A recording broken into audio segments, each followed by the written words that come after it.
Critique of Allport. Allport based his theory of personality more on philosophical speculation and common sense than on scientific investigations. He never intended his theory to be completely new or comprehensive, but rather he was eclectic, carefully borrowing from older theories and recognizing that his detractors could have important things to say. Consistent with this tolerant attitude, Allport acknowledged that his advisories may have been at least partially right. To Allport, most people are best thought of as conscious, forward-looking, tension-seeking individuals. To people who believe that deterministic theories have lost sight of the proactive person, Allport's view of humanity is philosophically refreshing. As with any other theory, however, it must be evaluated on a scientific basis. Allport probably did more than any other psychologist to define personality and to categorize other definitions of the term. But do his writings constitute a theory in the sense of stating a set of related assumptions that generate testable hypotheses? On this criterion, Allport's exhortations rate a qualified yes. It is a limited theory, offering explanations for a fairly narrow scope of personality, namely, certain kinds of motivation. The functionally autonomous motives of psychologically healthy adults are covered quite adequately by Allport's theory. But what of the motives of children and of mentally disturbed adults? What moves them and why? What about ordinarily healthy adults who uncharacteristically behave in a strange manner? What accounts for these inconsistencies? What explanation did Allport offer for the bizarre dreams, fantasies, and hallucinations of mature individuals? Unfortunately, his account of personality is not broad enough to adequately answer these questions. Despite its limitations as a useful theory, Allport's approach to personality is both stimulating and enlightening. Anyone interested in building a theory of personality should first become familiar with Allport's writings. Few other psychologists have made as much effort to place personality theory in perspective, few have been as careful in defining terms, in categorizing previous definitions, or in questioning what units should be employed in personality theory. The work of Allport has set a standard for clear thinking and precision that future theorists would do well to emulate. Has the theory generated research? On this criterion, Allport's theory receives a moderate rating. His religious orientation scale, the study of values, and his interest in prejudice have led to multiple studies on the scientific study of religion, values, and prejudice. On the criterion of falsifiability, Allport's theory must receive a low rating. The concept of four somewhat independent religious orientations can be verified or falsified, but most of Allport's other insights lie beyond the ability of science to determine whether some other explanation might be equally appropriate. A useful theory provides an organization for observations. Does Allport's theory meet this criterion? Again, only for a narrow range of adult motives does the theory offer a meaningful organization for observations. Much of what is known about human personality cannot be easily integrated into Allport's theory. Specifically, behaviors motivated by unconscious forces as well as those that are stimulated by primary drives were not adequately explained by Allport.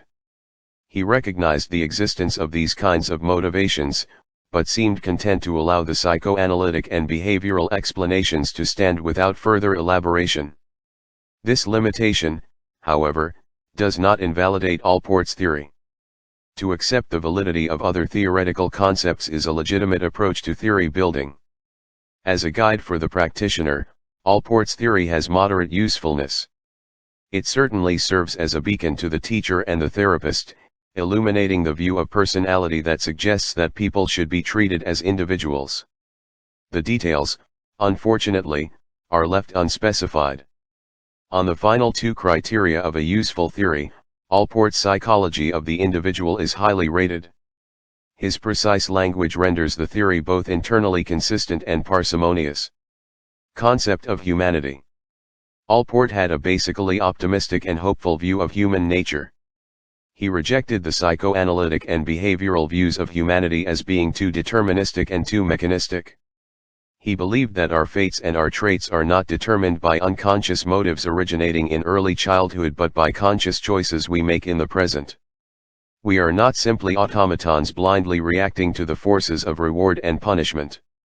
Instead, we are able to interact with our environment and make it reactive to us. We not only seek to reduce tensions but to establish new ones. We desire both change and challenge, and we are active, purposive, and flexible. Because people have the potential to learn a variety of responses in many situations, psychological growth can take place at any age. Personality is not established in early childhood, even though for some people infantile influences remain strong. Early childhood experiences are important only to the extent that they exist in the present. Although early security and love leave lasting marks, children need more than love.